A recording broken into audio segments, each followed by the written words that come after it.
अस्सलाम वालेकुम। मेरा नाम डॉक्टर नवीद अहमद शेख है और मैं इमराज कल्ब का माहिर हूँ। आज का जो हमारा टॉपिक है वो टॉपिक है कि सर्दियों का दिल के मरीजों पे क्या इफेक्ट होता है और क्या सर्दियां वाकई दिल के अटैक का बायस बनती हैं, या जो दिल के मरीज हैं उनको सर्दी से क्यों बचना चाहिए, या उनको जो दिल के मरीज हैं उनको सर्दियों में ज्यादा दिल की तकलीफ क्यों रहती है। तो सबसे पहले हम बात करेंगे सर्दियों में दिल का अटैक।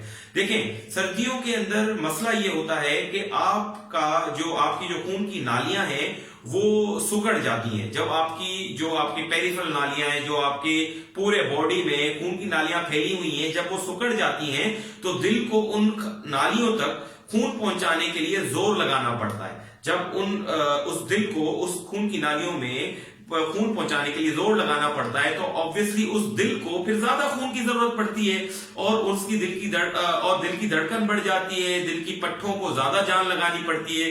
तो एक बात तो तय है कि जब भी दिल के पट्टों को ज्यादा जोर लगाना पड़ेगा, किसी भी ख्वाब हो, कोई भी कंडीशन हो, उसमें दिल को खून ज्यादा चाहिए होगा। तो वो हजरात जिनकी खून की नालियां ऑलरेडी तंग हैं या जो दिल के मरीज हैं तो उनको एंजाइना का अटैक, लाइक वो दिल का दर्द होना शुरू हो जाता है, या उनको एक्सट्रीम सर्दी के अंदर जब खून की नालियां बहुत सुकड़ जाएं और ऑलरेडी उनकी खून की नाली, जैसे हमने बात की, तंग होती हैं, तो वहां पे कोई ना कोई प्लेक रप्चर या वो जो वहां पे कोलेस्ट्रॉल जो जमा हुआ है वो टूट जाता है। वहां पे फिर खून की नालियां जब वो टूट जाता है तो वहां पे खून का जमना शुरू हो जाता है, जिसकी वजह से दिल का अटैक आता है। ठीक है, या तो जो है वहां पे खून का बहाव कम हो जाता है, क्योंकि दिल को ज्यादा खून चाहिए तो फिर एंजाइना का अटैक होता है। पहली बात ये हो गई।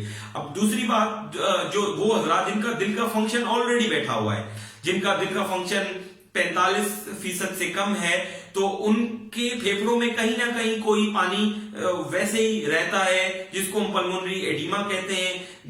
दिल की कमजोरी की वजह से फेफड़ों में पानी जमा होने की बीमारी कहते हैं। अब वो हजरात अगर उनको फ्लू हो जाए या उनको और कोई इंफेक्शन हो जाए लंग्स में, तो उनका ऑक्सीजनेशन का प्रोसेस जो है वो ऑलरेडी कम हो जाता है और दिल को उस इंफेक्शन से लड़ने के लिए या ओवरऑल बॉडी के अंदर खून को पहुंचाने के लिए या फेफड़ों से खून उठाने के लिए ज्यादा जान लगानी पड़ती है, जिसकी वजह से फेफड़ों में पानी ज्यादा जमा होना शुरू हो जाता है, क्योंकि दिल तो कमजोर है और आपकी सांस फूल जाती है, जिसको हम एक्यूट पल्मोनरी एडिमा बोलते हैं। और ये एक कार्डियोलॉजी और मेडिकल इमरजेंसी है।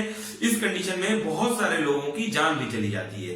तो इसलिए जो दिल के कमजोर हजरात हैं, हम उनको ये कहते हैं कि आप अपने फ्लू वैक्सीन लगवाएं, आप निमोकोकल वैक्सीन लगाएं। जब भी जो वेदर है, जो आपके जो सीजनल ट्रांजिशन होती है, जो मोस्ट ऑफ द टाइम सितंबर में खिजा और बहार के वक्त, वो हम तजवीज करते हैं कि आप वो वैक्सीन अपना निमोकोकल तो 3 या 5 साल में लगवाई जाती है, और जो फ्लू वैक्सीन है वो हम तजवीज करते हैं कि वो हर सीजनल ट्रांजिशन पे आप लगवाएं। तो मुझे उम्मीद रहेगी कि वो लोग जो दिल के मरीज हैं वो इस सर्दी की लहर में अपने आप को ढांपने की, इस सर्दी से बचने की कोशिश करेंगे, और वो लोग जिनका दिल कमजोर है, दिल का फंक्शन कमजोर है, वो वैक्सीन के ऊपर ज्यादा तवज्जो देंगे और डॉक्टर की तजवीज करदा वैक्सीन को लगवाएंगे। शुक्रिया, अल्लाह हाफिज।